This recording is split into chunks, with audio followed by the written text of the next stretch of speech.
Bonjour, Louise Verba, responsable semences et de l'outil Olympsat. Bonjour, David Boucher, référent technique à la ferme pilote. Bienvenue pour un nouveau Carrément en Plaine spécial reprise de végétation du colza.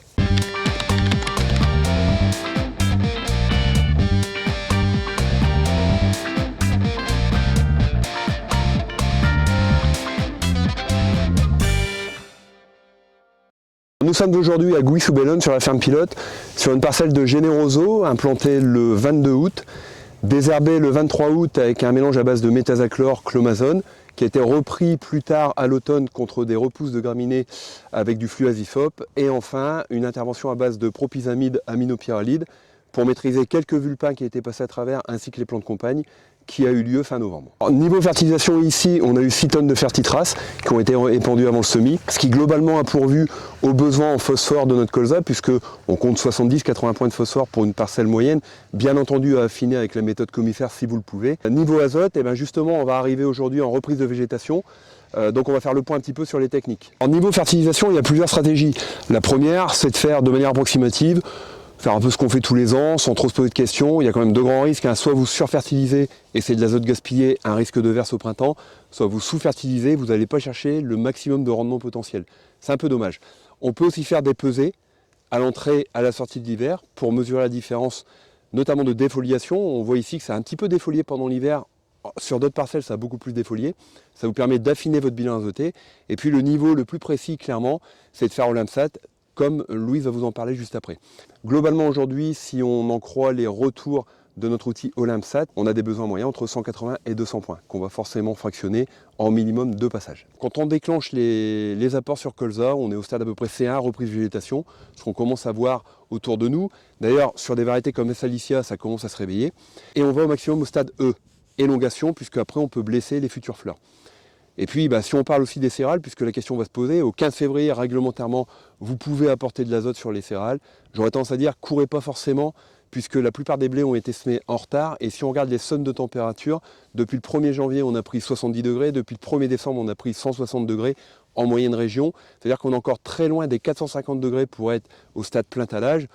Globalement, courez pas. Même s'il y a beaucoup moins d'azote dans les sols que l'an dernier, il y a beaucoup moins de biomasse à nourrir, les plantes n'ont pas forcément faim, donc on y va raisonnablement, on attend des bonnes conditions, parce que plus on intervient sur un sol froid, et plus le coefficient apparent d'utilisation de l'azote, c'est-à-dire son efficacité, est faible.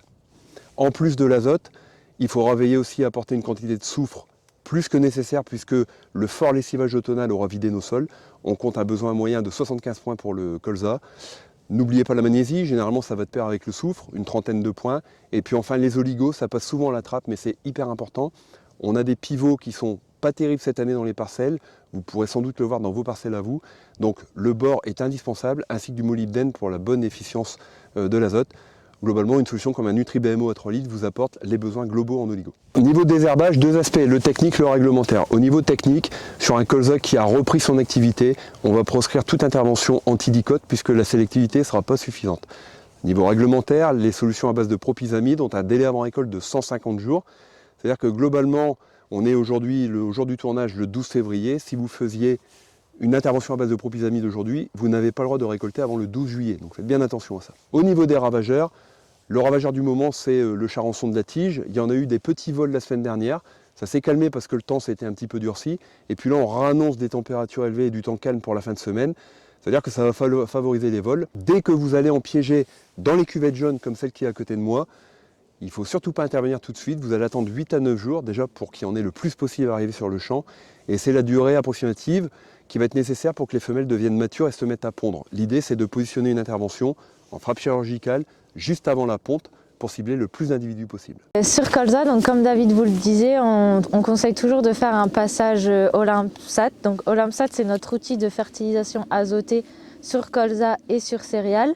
C'est un outil donc, qui va se baser sur les images satellites plus les modèles agronomiques des instituts techniques. Donc pourquoi utiliser cet outil? Donc cet outil va permettre d'apporter la bonne dose au bon endroit, de vous assurer aussi une sécurité réglementaire et de pouvoir justifier le déplafonnement de la dose d'azote et également d'optimiser le rendement et les protéines pour ce qui va être des céréales. L'outil Olympsat sur la culture du colza, donc c'est basé sur la technique de Terra Innovia.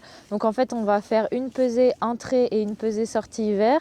L'outil va ensuite donc, vous conseiller une dose à apporter sous forme de carte. Donc vous allez recevoir une carte avec les différentes zones dans la parcelle. Et ensuite, il est possible donc, de soit moduler manuellement votre conseil grâce à une application mobile ou avec une carte que vous avez imprimée, ou aussi ça peut être modulé automatiquement avec votre répandeur à engrais. Et donc pour rappel, l'outil Olympsat fonctionne aussi sur céréales, donc on l'utilise en blé et en orge. Sur les blés, vous pouvez le retrouver en 3 et 4 passages. Également, vous pouvez aussi faire votre dernier passage à dernière feuille étalée.